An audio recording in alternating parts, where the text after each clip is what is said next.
Voilà le magazine Ngambo na Ngambo pour la dynamique de la création des États-Unis d'Afrique. Nous sommes à Paris, à côté de la place Vendôme, pour un événement qui touche le grand peuple et valeureux peuple angolais. Je suis avec le secrétaire général Europe ou France de France, M. Mayassi, qui vient de très loin, de Limoges, c'est une ville de province. M. Mayassi, quel est le but de votre présence ici à Paris, en tant que secrétaire général du MPLA? D'abord, nous venons fêter 15 ans de paix. Nous avons anticipé la date. Sa date, c'est le 4 avril 2017. Malheureusement, la période ne le permet pas. On a pu avoir que la salle aujourd'hui. Voilà le but de ma présence. Bon, c'est un événement politique. Avez-vous un message particulier? Parce que notre média s'adresse à des divers publics, pour le peuple africain, pour le peuple européen. Avez-vous un message spécifique en tant que MPLA France? Le message spécifique, il est simple. On ne bâtit rien avec la guerre. Il faut toujours la paix. Ce n'est que dans la paix on peut construire un pays stable, démocratique, où toutes les institutions sont mises en place et tout fonctionne. Ce n'est qu'avec la paix qu'on peut avoir une économie moderne. Ce n'est qu'avec la paix où effectivement nous pouvons avancer, créer des synergies nouvelles pour que l'Afrique, et non seulement l'Angola, l'Afrique puisse se développer. Ce n'est que dans cet état d'esprit que nous pouvons effectivement voir l'horizon. Arrêtons les guerres tribales, arrêtons les guerres stériles, arrêtons de voûtes oratoires qui ne servent à rien. Nous sommes un peuple, d'abord l'africanisme a un sens très profond, très enraciné dans nous, et c'est à nous de le mettre en place. Bon, est-ce que dans le cadre de vos activités en tant que leader d'opinion dans le MPLA, vous associez aussi des jeunes enfants qui sont nés ici? Est-ce qu'il y a des activités dans ce sens-là aussi pour les enfants qui sont venus ici très jeunes ou qui sont nés ici, pour connaître un peu l'Angola? Bien évidemment, heureusement. Dans le MPLA, il y a 3 mouvements. Il y a le mouvement de la femme, qu'on appelle OMA, Maman angolaise, et JOTMPLA, qu'on appelle Jeunesse angolaise. Dans ces 3 institutions, on met en place que les mamans puissent adhérer au mouvement, que nos enfants nés ici dans la diaspora puissent aussi adhérer. Non seulement pour apprendre la langue, pour apprendre nos cultures, pour apprendre nos us et moyens, tout est toute une question d'affinité. Mais ça va au-delà de ça. Si nous devons transmettre quelque chose à nos enfants, c'est par le biais de ces organisations-là. Ça ne touche pas que les gens de MPLA. J'ai bien dit les Angolais. Tous les enfants ou les mamans, les papas qui sont en France peuvent y adhérer. Chacun dépendamment de son opinion politique, philosophique ou religieuse. Moi, je suis de MPLA. Il y a les autres. Mais je parle d'abord en général, que la maison angolaise.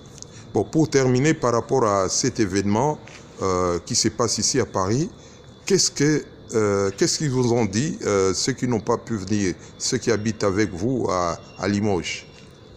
C'est un problème de calendrier. Il y a les vacances scolaires, il ne faut pas l'oublier, on est en France. Il y a des gens qui partent, qui ont prévu des longues semaines et des longs mois à l'avance.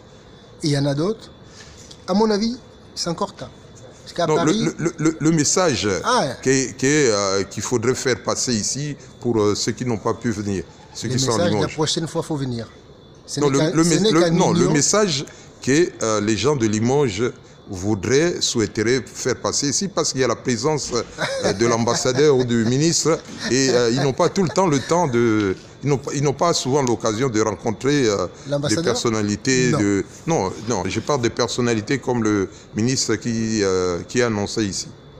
Non, mais les gens de Limoges, ils sont plus avantageux que beaucoup d'autres, parce qu'ils les voient régulièrement. La porte de l'ambassade ou du consulat est toujours ouverte. Personne ne peut se mettre à côté ni en dehors. On a une maison commune, c'est à nous de la faire fonctionner. Ce n'est qu'avec ces éléments-là que nous pouvons avancer. Donc le message est simple. La maison angolaise, elle est ouverte à tout le monde. À nous de venir, de donner notre contribution pour que notre pays aille de l'avant. Matondi Mingi, merci beaucoup. Comment dire en portugais? Muito obrigado. Okay, mais bon, je suis Je suis avec Simon Bokolo, c'est une personnalité que nous connaissons tous ici.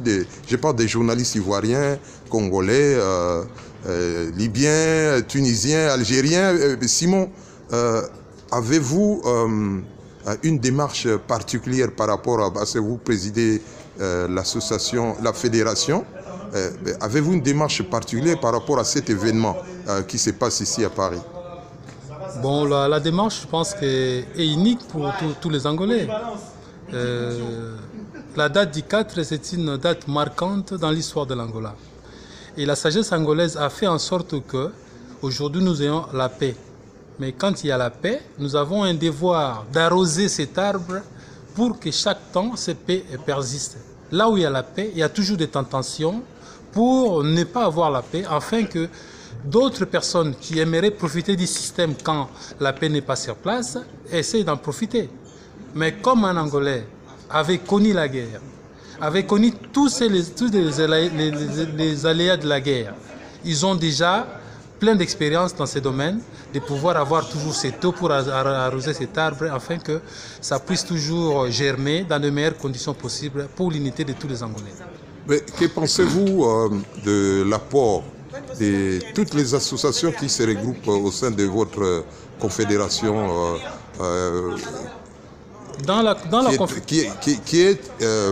qui fait des activités inédites, parce que c'est une nouvelle dynamique que vous avez amenée depuis un laps de temps ici? Bon, ça fait presque 4 ans que cette initiative a été mise en place, depuis le 6 avril 2013. Je pense qu'il y a nombreuses associations qui veillent à ce qu'elles soient actives. Mais bon, il y a aussi quand même de petits fracas, de petites choses qui ne manquent pas, que nous essayons d'ajuster pour que nous puissions être toujours opérationnels. Du choc des idées jaillit la lumière, comme on dit. Donc c'est ce qui est important. Donc on essaie aussi d'apporter toujours notre pierre pour que ça fonctionne. Mais les Angolais dans l'ensemble, les dirigeants des associations angolaises dans l'ensemble sont unis, ont une vision, et il y a d'autres qui réclament des choses qui ne se sentent pas à l'aise par rapport à comment le pays fonctionne, mais c'est à leur choix aussi, parce que si tout le monde dit oui, c'est que tout le monde ne travaille pas. Il n'y a qu'une personne qui est en train de travailler pour lui dire oui. Mais si quelqu'un dit non, il doit justifier pourquoi il dit non. Et la personne qui est en place aura la possibilité de voir le monde ou l'Angola d'une autre façon pour essayer de satisfaire ces peuples-là.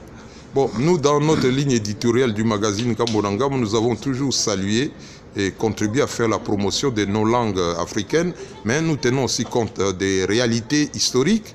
Le portugais est, disons, la langue officielle de l'Angola. Hein, et 2 mots par rapport à cet événement qui se passe ici en portugais. Bom, queremos sempre a unidade de todos os angolanos e temos de manter para que a paz já fique sempre nesse sentido. Ok. Obrigado, Matondi Mingi, accenti sana. Ok, merci.